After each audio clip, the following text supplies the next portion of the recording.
दोस्तों, हम और आप जब भी अंतरिक्ष के बारे में कुछ भी सुनते हैं तो हमारे दिमाग में ये ख्याल आता है कि हमारे सौर मंडल के बाहर आखिर अंतरिक्ष कैसा दिखता होगा, और हम लोग बस उसी ख्याल को लेकर अलग अलग परिकल्पनाएं करने लगते हैं। आज भले ही हम लोग सौर मंडल के बाहर बसे ब्रह्मांड के बारे में बहुत कुछ जानते हों, पर अगर इस ब्रह्मांड को जानने का सबसे बड़ा श्रेय किसी को दिया जाना चाहिए तो वो होगा इंसानों द्वारा निर्मित वोयेजर 2 स्पेस प्रोब। आखिर क्या है ये वोयेजर 2 स्पेस प्रोब, और स्पेस टेलीस्कोप की उपस्थिति में इनकी आवश्यकता आखिर क्यों पड़ी, और आखिर इनका इंसानों से कांटेक्ट इतना जरूरी क्यों है? इस वीडियो में हम लोग इन्हीं कुछ बातों के बारे में चर्चा करने वाले हैं। तो नमस्कार दोस्तों, और आप सभी का स्वागत है मिस्टर स्पेस में, जहां हम लोग फिर से आपके लिए ब्रह्मांड के एक और रोचक किस्से को लेकर आए हैं। तो बिना वक्त जाया किए चलिए शुरू करते हैं। ये कहानी शुरू होती है 1950 और 1960 के दशक से, जब वैज्ञानिक अंतरिक्ष के बारे में ज्यादा से ज्यादा स्टडी करने के लिए स्पेस टेलीस्कोप का इस्तेमाल किया करते थे। इनमें से कुछ स्पेस टेलीस्कोप इतने सामान्य थे कि उनसे आप सिर्फ चंद्रमा की सतह तक ही देख सकते थे, तो कुछ इतने बेहतरीन भी थे कि उनसे कई एस्ट्रोनॉमिकल यूनिट दूर स्थित ग्रहों को भी देखा जा सकता था। पर किसी ग्रह को दूर से देखने में और उसकी तस्वीरों को पास से लेने में जमीन आसमान का अंतर होता है। एक पहाड़ की चोटी पर खड़े होकर अगर मैं 100 मीटर नीचे की तस्वीर लूंगा तो मुझे ये तो पता चल जाएगा कि नीचे कोई आदमी खड़ा है या औरत, पर उस औरत का चेहरा कैसा दिखता है ये जानने के लिए मुझे उस औरत के पास ही जाना होगा। कुछ यही नियम ग्रहों के साथ भी लागू हो रहा था। स्पेस टेलीस्कोप की मदद से खगोल शास्त्री ये तो समझ गए थे कि शनि ग्रह के चारों ओर एक रिंग है और बृहस्पति के कई सारे चंद्रमा, पर उन चंद्रमाओं की सतह पर क्या मौजूद है और क्या नहीं, और आखिर सैटर्न की रिंग्स में क्या रहस्यमयी गतिविधियां चल रही हैं।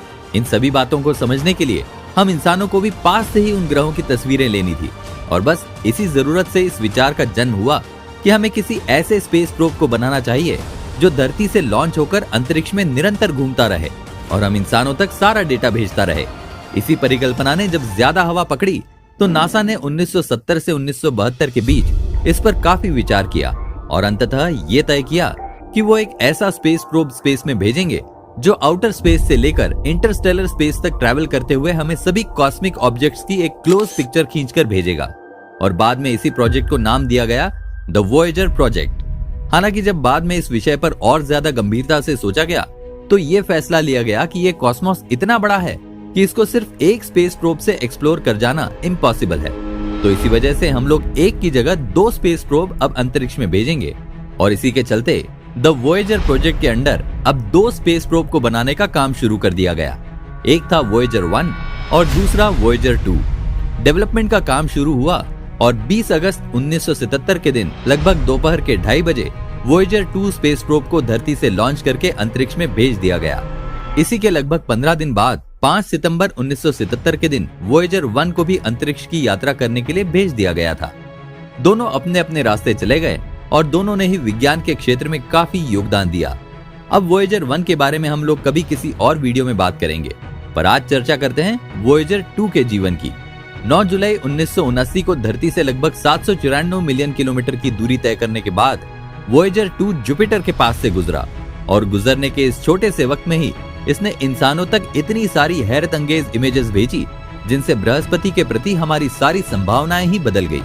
फिर आगे आने वाले वक्त में 26 अगस्त 1981 के दिन ये सैटर्न के पास से गुजरा, जिस दौरान सैटर्न की सतह से सिर्फ 1 लाख किलोमीटर ऊपर की दूरी से इसने न सिर्फ शनि ग्रह की अजीबोगरीब तस्वीरें धरती पर भेजी, बल्कि उसके कई नए चंद्रमाओं का भी खुलासा किया। सैटर्न से गुजरना इस स्पेस मिशन के लिए सबसे खतरनाक कदम था, और हैरानी की बात तो ये थी कि इस खतरे का अंदाजा वैज्ञानिकों को भी यहाँ पहुँचने से पहले नहीं था। दरअसल जुपिटर के चारों ओर जो रिंग मौजूद है उसमें कई माइल्स पर सेकंड की स्पीड से चल रहे आयोनाइज्ड डस्ट पार्टिकल्स इस स्पेस प्रोब से लगातार टकरा रहे थे और इसे नुकसान भी पहुंचा रहे थे। अब लगातार इतनी हाई स्पीड पार्टिकल से टकराने की वजह से एक पॉइंट ऐसा भी आया था जब वैज्ञानिकों को ये डर लगने लगा था कि कहीं वोयेजर 2 क्रैश न हो जाए या काम करना बंद न कर दे, पर काफी मशक्कत और भाग्य के सहारे के कारण ऐसी कोई नौबत नहीं आई, और फाइनली इतनी जद्दोजहद का सामना करने के बावजूद वोयेजर 2 सैटर्न के वातावरण और उसके रिंग से बाहर निकल आया। समय बीतता गया और इसने अपनी गति से यूरेनस और नेपच्यून के बारे में भी काफी नई और दिलचस्प बातें पता की, और उनकी भी कई सारी तस्वीरें हम इंसानों तक पहुंचाई। उस दौर में यूरेनस और नेपच्यून हम इंसानों के किसी भी स्पेस टेलीस्कोप की पहुंच से बाहर थे, और हम उन्हें इतने अच्छे से किसी भी स्पेस टेलीस्कोप की मदद से नहीं एक्सप्लोर कर पा रहे थे। जिस कारण उनके बारे में ज्यादा कुछ भी पता कर पाना काफी मुश्किल हो गया था। लेकिन थैंक्स टू वोयेजर 2 कि उसने हम इंसानों तक ज्ञान का एक नया स्रोत पहुंचाया और हमें हमारे सौर मंडल के बाहरी ग्रहों से भी अवगत कराया।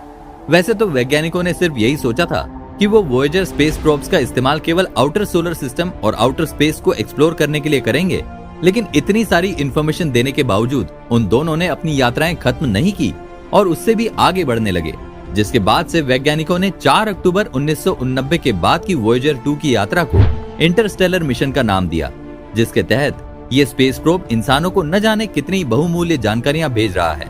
पर 28 जनवरी 2020 को कुछ ऐसा हुआ जिसको देखने के बाद वैज्ञानिकों को ये समझ में आ गया कि अब उन्हें अपनी जानकारी के स्रोत से निर्भरता का कुछ बोझ हटाना होगा। दरअसल शेड्यूल के हिसाब से ये तय किया गया था कि 28 जनवरी 2020 के दिन यहाँ से इस स्पेस प्रोब को रोटेट करने का कमांड दिया जाएगा, जिससे इसकी डायरेक्शन अल्टरनेट स्पेस एक्सप्लोरेशन को अंजाम दे पाए। लेकिन धरती से अनगिनत प्रयासों के किए जाने के बावजूद सारी की सारी कोशिशें नाकाम रही और तब वैज्ञानिकों को ये पता चला कि उन्होंने 43 साल पुरानी अपनी संपत्ति से कांटेक्ट खो दिया है। अब ये कहीं न कहीं स्वाभाविक भी था, क्योंकि जब ये घटना घटी तब उस वक्त वोयेजर 2 हमारी धरती से 11 बिलियन माइल्स दूर था, जिसे किलोमीटर में आप तकरीबन 17.5 अरब किलोमीटर की दूरी भी कह सकते हैं। और ऊपर से ये दूरी घट नहीं रही थी, बल्कि हर सेकंड ये फासला 8 मील की रफ्तार से बढ़ता ही जा रहा था, जिस कारण वैज्ञानिकों की टेक्नोलॉजी इतनी एडवांस नहीं रह गई थी कि वो इतनी दूर मौजूद किसी स्पेस प्रोब से संपर्क साध सके।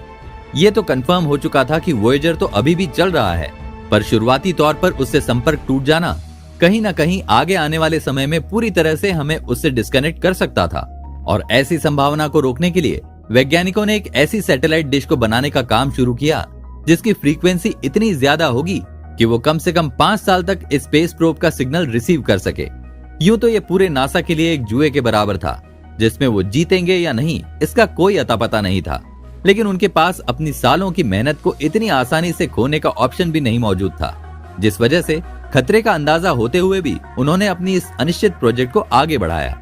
निर्माण के पहले ऐसा अंदाजा लगाया जा रहा था कि इस एंटीना डिश के कंस्ट्रक्शन में तकरीबन 1 साल का वक्त लगेगा, और उस 1 साल के दौरान अगर मिसकम्युनिकेशन के चलते वोयेजर को कुछ भी हो जाता तो वैज्ञानिकों की सारी मेहनत धरी की धरी रह जाती।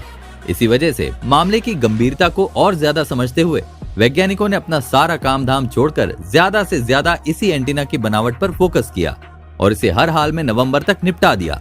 इंजीनियर्स और साइंटिस्ट के अथक परिश्रमों के बाद अंततः इंतजार की घड़ियां खत्म हुई और एंटीना को चालू किया गया। लकीली वोयेजर के साथ कनेक्शन री एस्टैब्लिश हो गया और तकरीबन 1 साल तक अंधेरे में रहने के बाद वैज्ञानिकों ने एक बार फिर से आशा की एक नई किरण को देखा। यूं तो यह पूरी मानवता के लिए एक ऐसा तारा है जिसका चमकता रहना जैसे मान लो स्पेस साइंस रूपी शरीर के लिए एक आत्मा के समान है। पर अफसोस हम इस सच को नहीं टाल सकते कि ये स्पेस प्रोब भी एक दिन अपनी फाइनाइट एनर्जी के खत्म होने के बाद बंद हो जाएगा और हम बस उसकी यादों के सहारे स्पेस एक्सप्लोरेशन को आगे बढ़ाते रहेंगे। जो कोई भी विज्ञान से सच्चा प्यार करता है वो ये जानता ही होगा कि वोयेजर का अस्तित्व स्पेस एक्सप्लोरेशन के लिए कितना जरूरी है, और अगर किसी को सच में स्पेस साइंस से प्यार होगा तो शायद इसके बंद हो जाने की कल्पना करने मात्र से ही उसकी आंखें भी नम हो गई होंगी। हालांकि आपके वोयेजर के प्रति क्या विचार हैं, हमें नीचे कमेंट करके जरूर बताइएगा। तो आज की वीडियो में बस इतना ही।